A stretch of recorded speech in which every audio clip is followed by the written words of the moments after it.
The morning my daughter-in-law told me my whole life was a burden, I was standing in my own kitchen with Marina ink still on my hands. I had been up since 4:45. I do the books for Walt Hendricks down at the boat marina 2 mornings a week, and that day was one of them. I like the early hours. The water is flat and gray before the sun comes up, and the numbers on the page make sense in a way that people rarely do.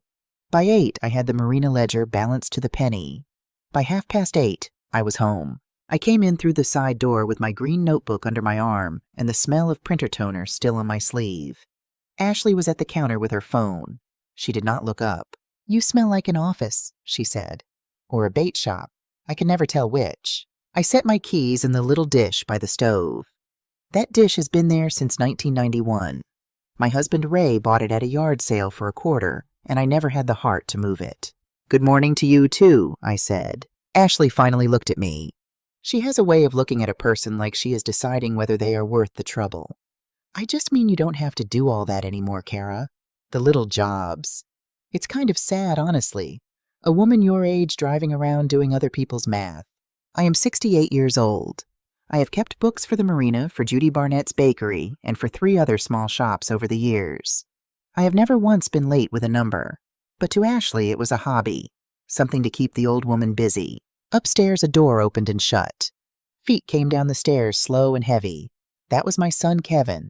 It was almost 9 and he was in the same gray shirt he had worn the day before. His hair pointed in 4 directions. "Morning," he mumbled. He went straight for the coffee I had made and poured himself a cup without a word. "Your mother thinks she has to work," Ashley said to him, half laughing. Kevin shrugged. He did not even turn around. "She likes staying busy. Right, Mom? Likes." That word sat in my chest like a stone. I looked around my own kitchen. The oak cabinets Ray hung himself the summer Kevin turned 6. The table he built out of a single slab he hauled home in a borrowed truck. The seashell magnet on the refrigerator holding up the electric bill. My name is on that bill. My name is on all of them. I paid this house off 11 years ago. I paid it off 2 years after Ray died, sitting alone at that oak table with a calculator and a shoebox of receipts. And I remember how my shoulders felt lighter the day the bank stopped owning my roof. Every dollar that keeps this place running comes through me. The power, the water, the internet Kevin uses all night, the groceries Ashley complains about, the property taxes nobody in this house has ever thought about for 1 second except me. And somehow I was the sad one. I did not say any of that. I had learned by then that saying it only started a fight I would end up apologizing for. So I hung my cardigan on the back of the chair and started filling the sink. The dishes from the night before were still there. A pan with dried sauce welded to the bottom. A spoon standing straight up in a bowl of oatmeal that had turned to cement. I ran the hot water and let it fill. "We're basically out of everything, by the way," Ashley said behind me. "There's no real food in this house. There was food, there was yogurt and half a block of cheddar and a pot of the lentil soup I had made 2 nights before in Ray's old cast-iron pot. There were eggs, but none of it counted because none of it was what she wanted at that exact moment. "I'll get to the store," I said. "You always say that." I scrubbed the pan. Outside, a truck rolled past and I felt it in the floorboards the way you feel everything in an old house. I told myself the same thing I had been telling myself for 2 years. They are just getting back on their feet. The economy is hard. Kevin's hours got cut. It is temporary. But standing there with my hands in the dishwater, I let myself think a thing I had been pushing away for a long time. They were not struggling. They were comfortable. And they were comfortable because I made them that way. I dried my hands and turned around, and that was when I saw the card. It had fallen out of Ashley's jacket, which was slung over the back of the chair next to mine. Just a corner of it stuck out from the pocket. A business card, cream-colored good stock. I would not have thought anything of it except for the word printed across the top in navy blue. Appraisals. I am a bookkeeper. I notice things that do not belong. A number in the wrong column. A receipt that does not match. A business card for a real estate appraiser in the pocket of a woman who does not own a single square foot of property. "What's this?" I said. I did not touch it. I just nodded at it. Ashley glanced over. For half a second, something crossed her face, and then it was gone, smoothed over like water, closing over a dropped stone. "Oh, that's nothing," she said. She reached over and tucked it back down into the pocket. "A guy Kevin knows. He does appraisals. We were just curious what places are going for around here. For later. You know, for when we finally get our own spot." Kevin nodded into his coffee. Yeah, just curious. For later. For when they get their own spot. 2 years of later. I let it go. That is the thing I keep coming back to. I let it go because I wanted to believe it. But something had turned over inside me the way it does when the numbers almost balance, but not quite, and you know you are going to be up at midnight finding the mistake. That afternoon I found the letter. I was not snooping. I want to be clear about that because later they tried to make it sound like I was. I was sorting the mail, which I do every day because I am the one who pays the bills. Most of it was the usual. A flyer from the pharmacy, a water bill, and then an envelope already opened addressed to Kevin. The return address said Magnolia Springs. I knew the name. Everybody in the county knows the name. It is the assisted living place out past the highway, the one with the fountain in front, and the brochures that show smiling gray-haired people playing cards. I had driven past it 100 times. I slid the letter out. It was short. It thanked the family for their interest and their recent visit. It confirmed that they looked forward to welcoming their new resident, and it listed a name. The name was mine, Kara Whitfield. I read it 3 times.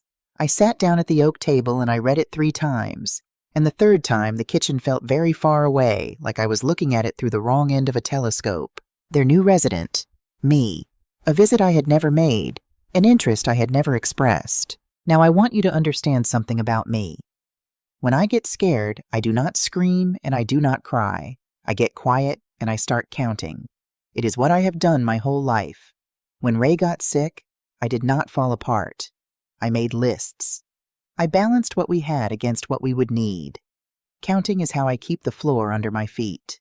So I did not scream. I put the letter back in its envelope exactly the way I found it.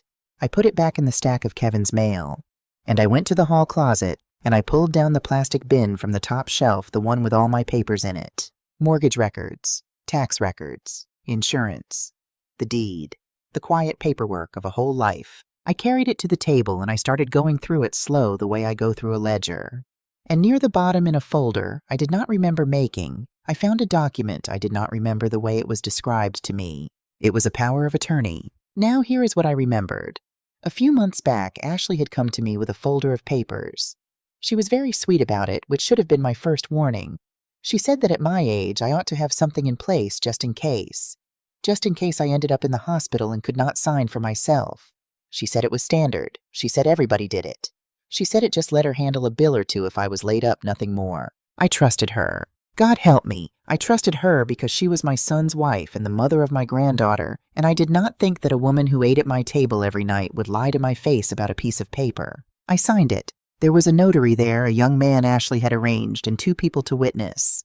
It was done in 10 minutes at the kitchen table, and then the folder went away, and I never thought about it again. I thought about it now. Because the paper in front of me was not a just in case for the hospital. It was a durable power of attorney. Durable. That word means it does not go away. It stays in effect. And it did not just let her pay a bill or 2. I read it line by line the way I read everything, and my mouth went dry. It gave Ashley authority over my finances, over my bank accounts, and over my real property, my house. I sat back in the chair. Through the window I could see the maple tree in the front yard. The one Ray and I planted the year Kevin started kindergarten. It was barely taller than a boy back then. Now it shades half the driveway. She had authority over my house. And there was a card for an appraiser in her jacket. And there was a letter from an assisted living place with my name on it as their new resident. I am a bookkeeper. I do not believe in coincidence. I believe in columns that add up. These 3 things added up to one thing. They were going to put me away, and they were going to sell my house, and they were going to keep the money. I want to tell you that I confronted them right then. I want to tell you I marched into the living room and threw the papers down and let them have it.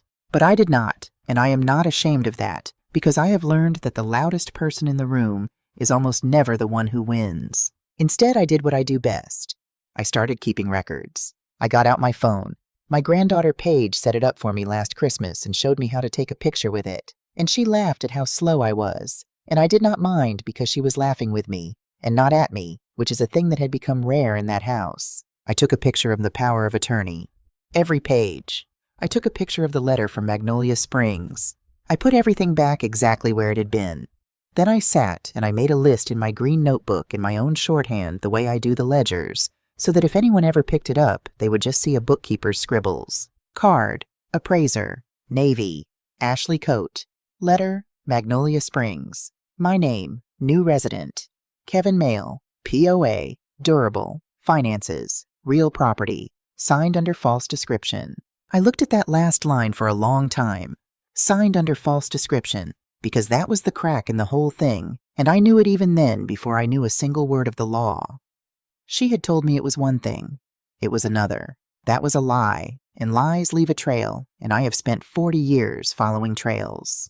That night I could not sleep. Around 11 I heard voices downstairs, low ones. I got up, and I did not turn on the hall light, and I stood at the top of the stairs in my nightgown with my hand on the rail. It was Kevin and Ashley in the kitchen. They thought everyone was asleep. I'm telling you, the appraisal came back higher than we thought, Ashley was saying. A lot higher. This place is worth real money now. I know, Kevin said. He sounded tired. He always sounds tired. I just don't love the timing. The move-in date's 3 weeks out? 3.5, which is perfect. We get her settled at Magnolia, we list the house the week after, and this market it's gone in days. Then we're finally not living on top of your mother like a couple of teenagers. There was a pause. I could hear the refrigerator humming. I could hear my own heart. She's gonna have questions, Kevin said, when she figures out she's actually going there. She's not stupid, Ash. And then Ashley said the thing I will remember for the rest of my life. She laughed a little soft and she said, Kevin, she's 68 and she does other people's bookkeeping for cash in a shoebox. By the time she understands what's happening, it'll already be done. She won't get it. Just keep it gentle and it'll be over before she knows. She won't get it. I stood there in the dark and I felt something in me go very still and very cold and very clear. Not hot. People think rage is hot. Mine was not. Mine was the coldest thing I have ever felt. She thought I would not get it. She thought I was a slow old woman with a shoebox. She had looked at me every night across the table my husband built, and she had decided that the numbers I keep, the numbers that fed her and housed her for 2 years, were the numbers of a woman too simple to notice a knife going in. She had made one mistake. She had underestimated the only thing I have ever been truly good at. I went back to my room. I did not cry. I sat on the edge of my bed and I looked at the pictures on my phone, the power of attorney glowing in the dark, and I made a decision. I was not going to Magnolia Springs. I was not losing Ray's house. And I was not going to do it by shouting. I was going to do it the way I balance a ledger. Quietly. Carefully. One column at a time until every number was where it belonged, and there was nothing left for them to argue with. The next morning I got up at 4:45, same as always. I made the coffee. I acted exactly like the woman they thought I was, the one who smells like a bait shop and does not get it. But before I left for the marina, I made one phone call from my car in the driveway with the windows up and the engine running so no one could hear. I had found the number in the phone book the night before, an office in town. A woman who did nothing but help older people who had gotten themselves into exactly the kind of trouble I was in, though I did not know yet that there were enough of us to keep a whole office busy. The phone rang twice. A calm voice answered. Pruitt Law, this is Diane. I watched the maple tree move in the wind. I kept my voice steady. I have kept my voice steady through worse than this. My name is Kara Whitfield, I said. I think my son and his wife are trying to take my house, and I think they used a paper I signed to do it. I would like to come in and show you what I have. There was a short pause on the other end, not a bored pause, an interested one. Mrs. Whitfield, Diane said, I think you should come in today. Can you bring the documents? I looked at the house in my rearview mirror. The kitchen light was on. Somewhere in there, Ashley was probably telling Kevin that the old woman would never get it. I can bring pictures of all of them, I said. I already made copies. I keep good records. I thought I heard her smile. Good, she said. That's going to matter more than you know. I hung up. I put the car in reverse. And as I backed out of the driveway past the maple tree Ray and I planted a lifetime ago, I felt something I had not felt in 2 years in my own home. I felt like myself again. They had 3.5 weeks. They thought that was their timeline. They had no idea it was mine. Diane Pruitt's office was in an old brick building downtown up a narrow flight of stairs that smelled like paper and coffee. No fountain, no glossy brochures. Just a small waiting room with 2 chairs and a plant that needed water. I liked it right away. She met me at the door herself. She was maybe 55 gray at the temples with reading glasses pushed up on her head and a handshake that meant it. She looked at me the way I look at a ledger. Careful, taking it all in. "Mrs. Whitfield," she said, "you said on the phone you keep good records. Let's see them." I sat down across from her desk and I took out my phone. Paige taught me how to send the pictures to a computer, and I had practiced twice that morning in the marina parking lot, so I would not fumble it in front of a lawyer. I put the power of attorney up on her screen first, then the letter from Magnolia Springs with my name on it, then my green notebook open to the list. Diane put her glasses down on her nose and she went quiet for a long time. She read every page. She scrolled back and read some of them twice. "Who told you what this document was when you signed it?" she asked. "My daughter-in-law, Ashley. She said it was in case I ended up in the hospital, so she could pay a bill or two if I couldn't sign for myself." "And did you read it before you signed?" I felt my face go warm. "No," I said. I trusted her. There was a notary. There were witnesses. It looked official. I signed where she pointed. Diane nodded slowly. She did not make me feel foolish, and I have thought about that a lot since. She just wrote something down. "Here is what you need to understand," she said.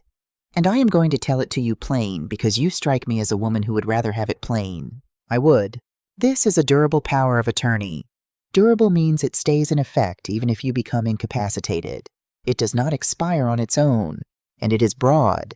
It gives Ashley authority over your bank accounts and over your real property. That is your house." "I know," I said. "I read it. That's why I'm here." She looked at me over the glasses. "Most people don't read it. You did. That already puts you ahead." Then she told me the things that changed everything. "First," she said, "the house, whose name is on the deed. Mine, only mine. Ray insisted on that before he passed. He said just in case. Your husband was a smart man. You are the sole owner. And in Florida, your home is your homestead, which carries protections. You have no living spouse and no minor children. That means there is no one whose signature you need. You have full authority to do what you want with that house. Nobody can sell it out from under you without your signature." "But the power of attorney," I said. "Doesn't that letter sign for me?" "It does, as long as it stands. Which brings me to the most important thing I'm going to tell you today." She leaned forward. "You can revoke it." I sat very still. "A power of attorney is only good while you are competent to grant it," Diane said. "As long as you have your wits about you and Mrs. Whitfield, you clearly do. You can take it back any time you choose, in writing. And we notify every third party who might rely on it. The bank, any real estate agent, that facility. The moment they get that notice, her authority is gone, dead on the page." I let out a breath I did not know I had been holding. "Then let's do it today," I said. She held up a hand. "We will, but not today, and I want you to hear my reasoning because you are going to have to trust me on this. If we revoke it this afternoon, Ashley finds out this afternoon. And right now, she thinks she has time. She thinks you don't understand what's happening. That is the single biggest advantage you have, and I do not want to give it away before we have everything in place. What do we need in place? 2 things. She held up a finger. 1, evidence. If she used that power of attorney to move your money or to spend your money, that is not just family drama. In Florida, an agent under a power of attorney has a fiduciary duty. That means she is legally required to act for your benefit, not her own. If she used your money for her own plans, that is a breach. It can be a crime. There is a statute in this state exploitation of an elderly person. It exists precisely for this. But I need proof, bank records, documents, the kind of thing you are already good at finding. I thought about my accounts. I thought about how I had not looked at the savings statement carefully in a couple of months, because Ashley had started bringing the mail in first, and I had not thought a thing of it at the time. I thought a great deal about it now. "And the second thing," I asked. Diane took off her glasses. "This one matters, and I want you to do it this week. I want you to get a cognitive evaluation from a doctor, on paper." "You think I'm losing my mind?" "No," she said. "I think you are one of the sharpest people who has walked into this office in a year. But listen to me. People who do what your family is doing almost always run the same play. Before they take an older person's money or their home, they build a story that the older person can't think for themselves. That she is confused, forgetful, unsafe to be alone. They write it down. They take her to a doctor and steer the conversation. Sometimes they whisper the word guardianship, which in this state means going to a court and asking a judge to declare that you can no longer run your own life. The kitchen. The story Ashley had told Kevin. She won't get it. If they try that, Diane went on, and they may then the best shield in the world is a clean evaluation dated now from a doctor of your own choosing that says your mind is perfectly sound. Get that, and any claim that you are incompetent falls apart before it starts. It turns their own weapon around in their hands. I did not say anything for a moment. Then I said, "You've seen this before, more times than I would like. And the ones who win, what do they have that the others don't?" Toddy. Diane looked at me for a long moment. "Records," she said. "The ones who win kept records. The ones who lose trusted the wrong person and never wrote anything down. You have been keeping records your whole life, Mrs. Whitfield. Now we just point that at the people who thought it made you slow." I drove home that afternoon and I felt something settle into place in my chest, cold and clear and steady. I had a plan now, and a plan is just a ledger for things that have not happened yet. I made my own doctor's appointment from the car. Not the family doctor. A new one Diane suggested, a woman across town who did evaluations for exactly this reason. The soonest she had was 4 days out. I took it. 4 days was fine. I had 3 weeks. Then I went inside and I became on purpose the woman they thought I was. This is the part that was hardest. I want you to understand that. For the next week, I walked into my own kitchen every day, and I let my son's wife talk to me like I was furniture, and I smiled and I said, "Yes, dear," and I did not let one flicker of what I knew show on my face. I have never worked so hard at anything in my life. I made the coffee. I did the dishes nobody else touched. When Ashley said the house was a mess, I apologized. When Kevin asked if I had gotten groceries, I said I would get to it. I played slow. I played tired. I let them believe the clock was still theirs. And the whole time I watched, I counted. I kept records. It did not take long to find the first thing, and it was worse than I expected. I was putting away laundry in the small room off the hall, the one Ray used as an office, when I saw a folder on the shelf that was not mine. Ashley had been using that room to work in during the day. The folder was labeled in her handwriting with a single word. "Mom, I should not have opened it." I know that. I opened it anyway, and I am glad I did. Inside was a list. A journal, really. Dates going back 2 months. And next to each date, a note. Left the stove burner on again. Forgot Paige's school pickup. Got lost coming home from the store, gone almost an hour. Called Kevin by the wrong name. Left the front door standing open all night. Every single one of them was a lie. I had never left a burner on. I have cooked on that stove for 30 years, and I could do it blind. I have never in my life gotten lost coming home from the store I have driven to since 1994. I have never called my son by the wrong name. She was building it, exactly like Diane said she would. A written record of a confused old woman who could not be trusted to live alone. A paper trail to hand a doctor or a judge if it ever came to that. A story to make the word guardianship sound reasonable. I stood there in Ray's old office with that folder in my hands, and I will tell you the truth, for one moment I wanted to walk downstairs and throw it in her face. I wanted to scream that I have never once in my life forgotten where I was going, but I did not, because Diane's voice was in my head. Do not give away your advantage. So I did what a bookkeeper does with a false entry. I documented it. I took a picture of every page. Then I put the folder back exactly where it had been squared up on the shelf the way she had left it, and I walked downstairs and I asked Ashley if she wanted me to start dinner. "Sure," she said, not looking up, "if you can manage it without burning the house down." And she laughed like it was a little joke between us. 4 days later, I went to my appointment. I did not tell anyone where I was going. I said I had a bakery client to see, which was half true because I stopped at Judy Barnett's on the way. Judy has known me 20 years. I told her quietly over the counter a little of what was happening. Not all of it, just enough. Judy set down the tray she was holding. "Kara," she said, "you are the sharpest woman I know. You caught a $2 error in my books last spring that my accountant missed for a year. You tell me what you need, and I will stand up in any room and say so." "I might need exactly that," I said. "Someday soon." "Then you've got it." Walt at the marina said the same thing when I mentioned it in fewer words, because Walt is a fewer words kind of man. He just said, "Anybody says you're not all there, you send them to me. I'll set them straight."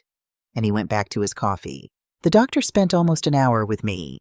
She asked me questions and had me draw things and remember lists and count backward.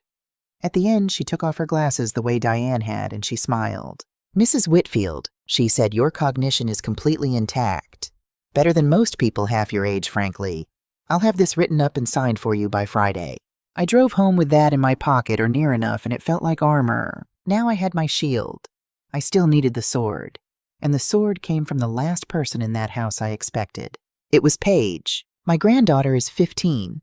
She is quiet, and she watches everything the way I do.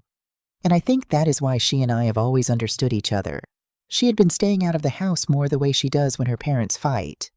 But one evening, she came and found me on the back porch where I was sitting with a cup of tea and pretending to do nothing. She sat down next to me on Ray's old cedar bench. For a while, she did not say anything. Then she said, "Grandma, can I show you something? And you can't tell Mom I showed you." My heart went very quiet. "You can show me anything," I said. She took out her phone. Her hands were shaking a little. She pulled up a screen of text messages between her mother and someone saved as a name I did not know, and she held it up so I could read. Ashley had written once Kara's settled at the facility we list the week after. Appraisal says we clear a good chunk after we split with Kevin's mom's costs. Just have to keep her calm till the move. And below it from the friend, so she still has no idea. And Ashley had written back none. She thinks it's all just paperwork. She won't figure it out till she's already there. I read it twice. Then I looked at my granddaughter and I saw that she was crying silent, the way I cry. I didn't know what it meant at first," Paige said. "But then the letter came from that place and it had your name on it and I—" "Grandma, are they trying to make you leave?" I put my arm around her. 15 years old, and she had figured out in a week what her mother swore an old woman never could. "Yes," I said. "They are. But listen to me. You did not do anything wrong. You did the bravest, most right thing anybody in this family has done in 2 years, and I am going to take care of it. Do you understand? You do not have to carry this. That is my job now." She nodded against my shoulder. Then she sent me the pictures and I had my sword. But it was still not enough. Screenshots are one thing. Diane wanted proof of the money. So that night after the house was asleep, I sat at the oak table with my green notebook and I logged into my bank accounts and I went through them the way I go through a ledger at year end. Line by line, column by column. And there it was. 6 weeks earlier, a transfer out of my savings account. A large one.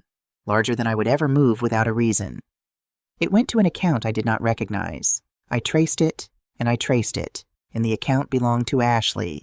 And 2 weeks after that, a payment out of my checking account to the appraisal company. The card in her jacket.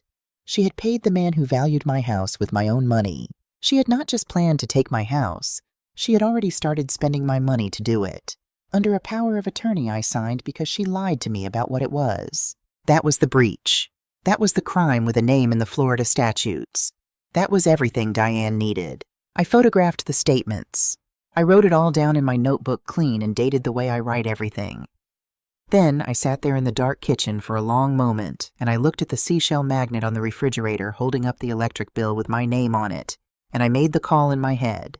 The next morning I did not go to the marina. I called Walt and told him I would make it up, and he said take all the time you need.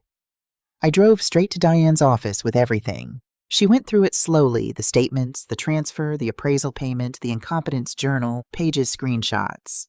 And when she finished, she took off her glasses and set them down, and for the first time she smiled a real smile. "Mrs. Whitfield," she said, "you have built a better case in 9 days than most people build in 9 months. So what now?" "Now," she said, "we take away her key. Today we revoke the power of attorney. In writing signed, and we send formal notice to your bank, to the appraisal company, and to Magnolia Springs. The moment they receive it, Ashley has no authority over anything of yours. She can't move another dollar. She can't sign a thing. She is locked out." I signed the revocation right there in her office. My hand did not shake. Diane notarized it. She told me the notices would go out that same afternoon, and that the bank and the facility would likely act within a day or two, because a document like that gets their attention fast. Nobody wants to be the one who honored a dead power of attorney. "There is one more thing," Diane said as I stood to leave. "When this hits, and it will hit soon, she is going to confront you. She is going to be frightened, and frightened people get loud and they get careless. When that happens, I want you to do exactly what you have been doing. Stay calm. Say little. Let her talk. Frightened people say things they should not." I drove home, and I waited. It took 2 days. I was in the kitchen on a Thursday evening drying a bowl when Ashley came in from the other room with her phone in her hand and her face white. The bank had called her, or Magnolia had. Something had reached her because the smoothness was gone, and underneath it was something I had never seen on her before. Fear. "Kara," she said, and her voice was tight. "The bank just called me about some notice. They said my authorization was revoked. Do you know anything about that?" I set the bowl down gently. I folded the towel. I turned around and I looked at my son's wife, and I let the woman she thought never got anything drop away just for a moment so she could see who had actually been standing in that kitchen the whole time. "Yes," I said. "I revoked it. I revoked the power of attorney you told me was for the hospital." Her mouth opened and closed. "I know about Magnolia Springs," I said, my voice even. "I know about the appraisal. I know you paid that man with the money you moved out of my savings account 6 weeks ago to an account with your name on it. That was for—" She started, and then she stopped because there was no end to that sentence that helped her, and some part of her knew it. "For what?" I asked quietly. And there it was, the frightened, careless thing. She said it was going to come out of the house money anyway.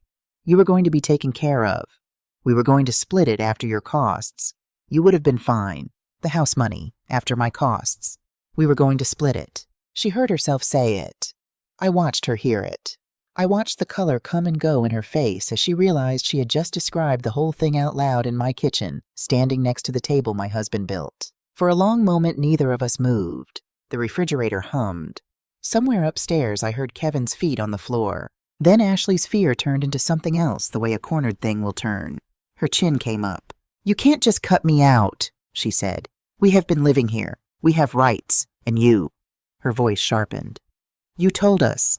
You told Kevin and me a long time ago that this house would be ours someday. You promised. I will say that to anyone who asks. You promised us this house." I had never said any such thing. Not once. Not to her, not to Kevin, not to anyone.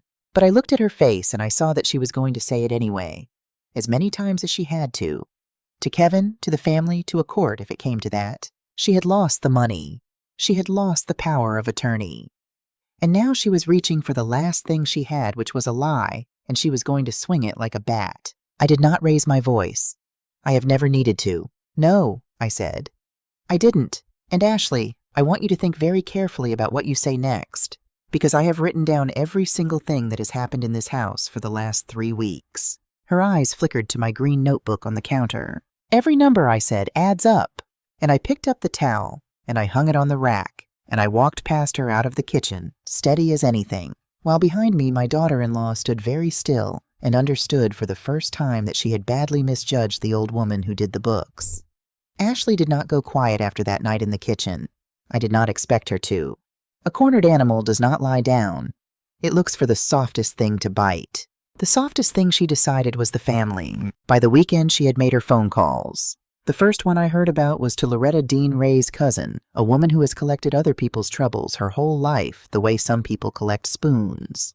Loretta called me Sunday afternoon, and I could hear it in her voice before she even got to it, that careful, sugary tone people use right before they stick the knife in. "Kara, honey," she said, "I just have to ask, are you really putting those kids out on the street? Ashley says you promised them that house and now you're going back on your word. She's beside herself. And Kevin, your own son." I said to her, that just doesn't sound like the Kara I know. I stood in my kitchen with the phone against my ear, and I looked at the maple tree out the window. "Loretta," I said, "did Ashley tell you why they're in that house at all? Did she tell you who pays for the roof over their heads? Did she tell you about the paper she had me sign?" There was a pause. "Well, she said you'd gotten confused about some financial things, that your memory isn't what it was." There it was, the story. She had already started spreading it, the same story she had written in that folder. The confused old woman. She was building it in the family now, one phone call at a time, so that when the truth came out, everyone would already have their doubts about me. I felt something cold settle in me, but I also felt tired. I will be honest with you, because I have been honest with you this whole time. That afternoon, standing there with Loretta's voice in my ear, I felt every one of my 68 years, because I understood what was coming. It was not going to be one clean fight. It was going to be a long one. Phone calls and rumors and lawyers and papers and my own family looking at me sideways, wondering if the old woman had lost her grip. It was going to be months, maybe. And a part of me, a tired part, whispered the thing that whispers to all of us when we are worn down. Just let them have it. You are almost 70. Is a house worth this? Is anything worth this? I sat down at Ray's table and I put my head in my hands, and for the first time since this started, I let myself feel how much it hurt. Not the house, the betrayal. My son, who I carried and raised and fed, sitting silent upstairs while his wife told the whole family I was losing my mind. That is a particular kind of pain. It does not have a number. I do not know how long I sat there, but at some point I looked up and my eye landed on the green notebook on the counter. And I thought about Ray, who put my name on that deed alone, just in case. Just in case somebody someday tried to take it. He had seen this coming from 20 years away. He had reached out across all that time to protect me, and I was sitting here thinking about giving up the very thing he built to keep me safe. I picked up the notebook. I opened it to the clean dated pages, every number in its place. And the tired part of me went quiet, and the other part, the part that has balanced every ledger I have ever touched, said the thing it always says. Finish the job. Make it add up. Monday morning, I was in Diane Pruitt's office at 9. I told her about Loretta, about the family calls, about the story Ashley was spreading. Diane listened, and she nodded like none of it surprised her, because none of it did. This is the part where most people fold, she said. They can survive the money. They can't survive their own family turning on them. So they give up to make the phone calls stop. I need to know right now, Mrs. Whitfield. Are you going to fold? No, I said. Good. Then let me tell you exactly where you stand, and it is a great deal stronger than she wants you to believe. She laid it out for me the way she always did, plain. First, this claim that you promised them the house. Legally, that is worth nothing. In Florida, there is something called the statute of frauds. A promise to give someone real estate has to be in writing and signed to mean anything at all. A spoken promise, even a real one, and yours was never real, cannot transfer a house. She can say you promised her until she is blue in the face. It does not give her 1 inch of ownership. So she can't claim the house is hers. She can claim it. People claim all kinds of things, but she cannot prove it because there is nothing to prove. You are the sole owner on the deed. That does not change. Then how do I get them to leave? Diane folded her hands. Here is the situation. Kevin and Ashley have lived in your home, but they have no lease. They pay no rent. They are not owners. In the eyes of the law, they are what we call occupants, staying at the pleasure of the owner. And when the owner withdraws that pleasure, there is a specific legal tool for removing them. In this state, it is called unlawful detainer. It is not the same as evicting a tenant. It is faster, and it is meant for exactly this. Family or guests who have overstayed and will not go. How fast? Not overnight. I want you to understand that because I know your family made everything sound like it happens in an afternoon. It doesn't. We file. They get served. They have 5 days to respond. Then there is a hearing. If the judge rules for you, and on these facts the court issues an order, and if they still won't go, the sheriff removes them. From start to finish, it is a few weeks, not months. Weeks. A few weeks. I could do a few weeks. There is one more thing, Diane said, and her voice changed. The exploitation. What she did with your money, moving it under that power of attorney to fund her own plan that is not a family matter. Under Florida law, exploitation of an elderly person is a crime, and it is reportable.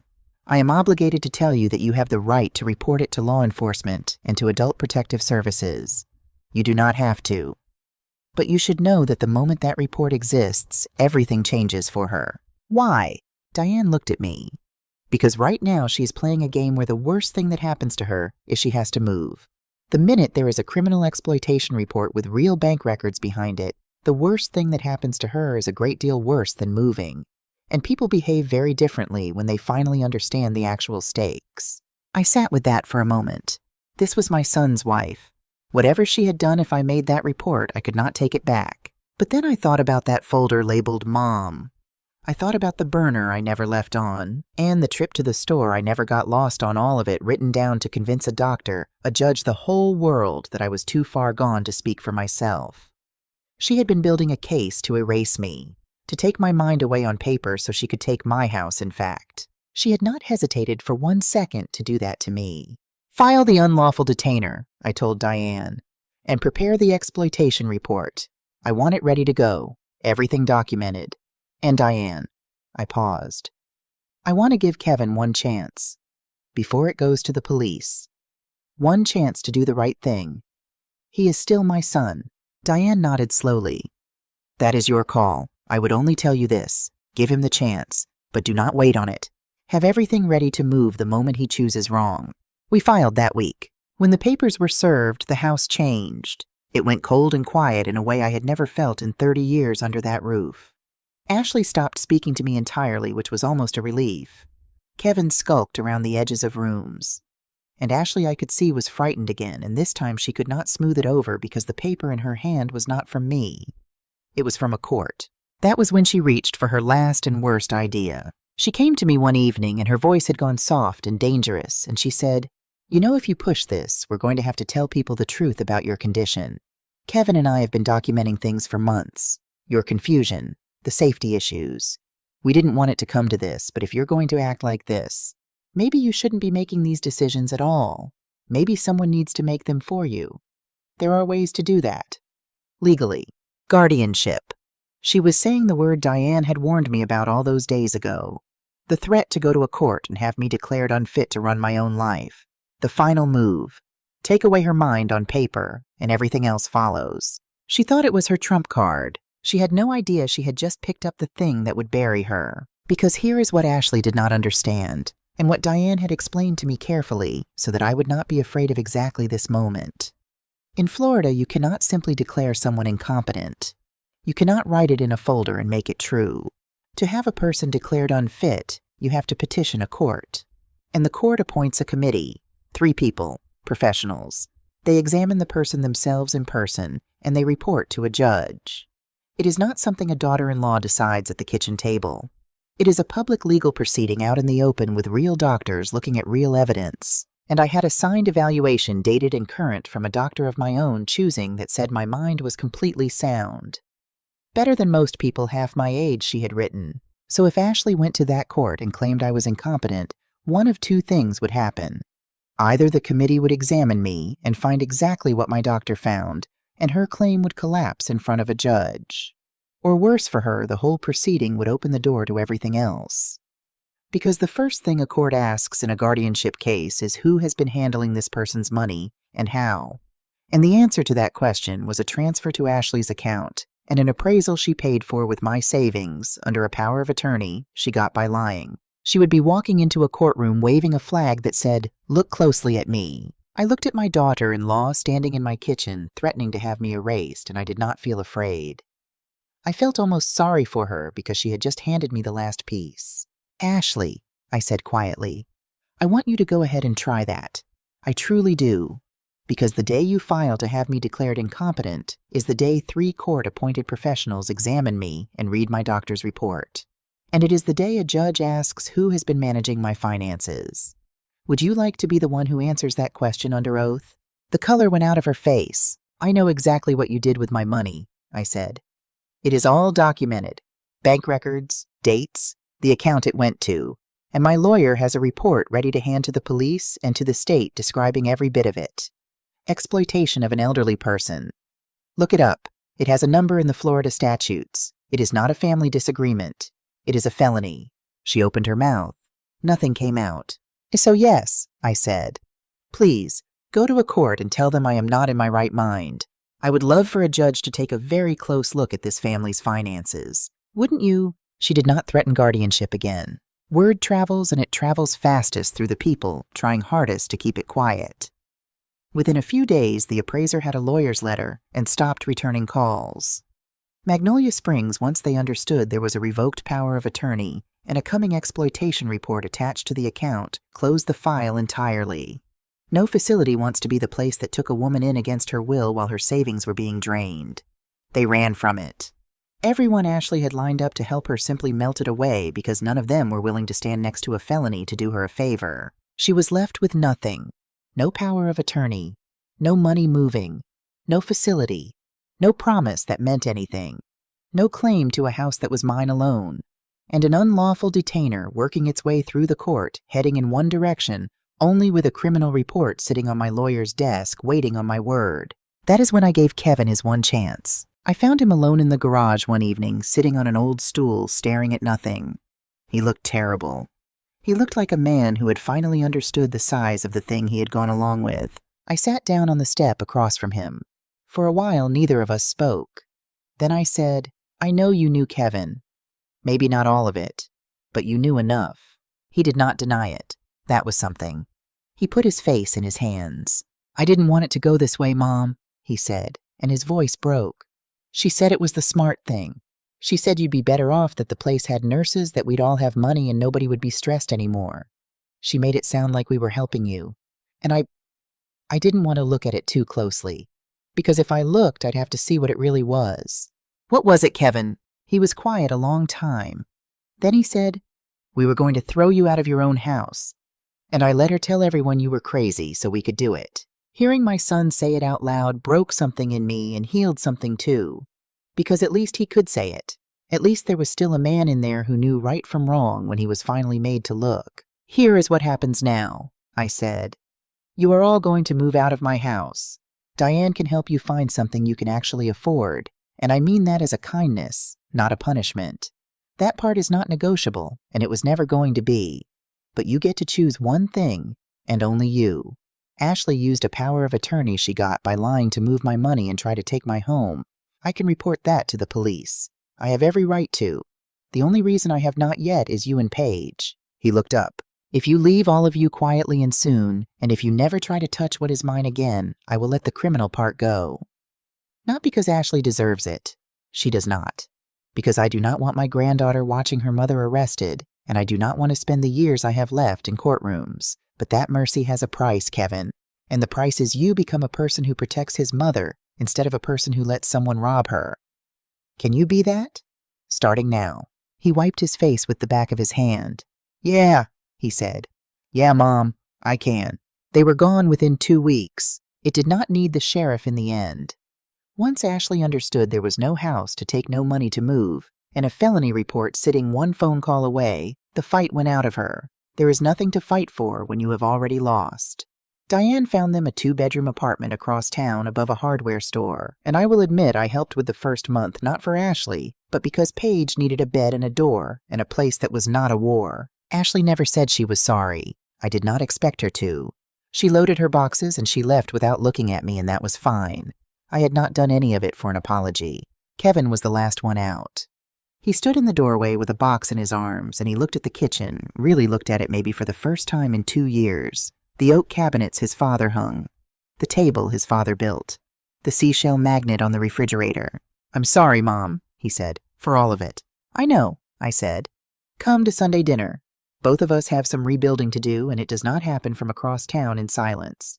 Bring Paige. He nodded, and there were tears in his eyes, and then he carried the last box out to the truck, and the house was mine again. I stood in the quiet after they left, and I want to tell you what it felt like because it was not what I expected. I expected to feel triumphant. I did not. I felt something better and plainer than that. I felt like myself in my own home on my own 2 feet, with nobody deciding my life for me. The refrigerator hummed. The maple tree moved in the evening light. And I realized that the thing they had tried to take from me was never really the house. It was the belief that I could not manage my own life. That belief was the door they were trying to walk through. And I had shut it. That was a Thursday. The next morning was a marina morning, and I went same as always. I was there before the sun the way I like it. The water was flat and gray. I let myself into the little office, and I made a pot of coffee, and I opened Walt's ledger, and I felt the numbers settle into place under my hands the way they always have. Steady. Honest. Mine. The sky went from gray to gold over the water. Somewhere out on the docks, a boat motor coughed and caught. And I sat there with my coffee steaming and my pencil moving 68 years old and right where I belonged, and I thought that there are worse things in this world than a woman who is good with numbers. My whole family had learned that the hard way. Around 8, I heard footsteps on the dock. Light ones. I looked up, and it was Paige in her school clothes with her backpack over one shoulder. She had ridden her bike down before class the way she used to when she was small, and Ray would give her $1 to help him coil the ropes. Hey, Grandma, she said. She set her bag down and pulled up the second stool, the one that has always been there, and she leaned over to look at the ledger. You want to learn how this works? I asked her. She smiled. Yeah, I really do. So I showed her, column by column, the way my mother showed me and the way I would have shown my own children if they had ever once thought to ask. Paige asked. Paige watched everything the way I do, and I understood then that the sharpness in this family had not skipped a generation after all. It had just been waiting for someone worth teaching. The sun came up all the way over the water. My coffee went cold, and I did not care. My granddaughter sat beside me, learning how to make the numbers add up. And outside the window, the whole bright morning was ours, and no one on this earth was going to take a single piece of it from me ever again. They thought my age was my weakness. They looked at an old woman doing other people's math, and they saw something slow and simple and easy to move out of the way. They should have looked closer, because the mind they tried to take away from me was the one thing they never had a chance against. I have spent my whole life finding the number that does not belong, and in the end, the number that did not belong was them.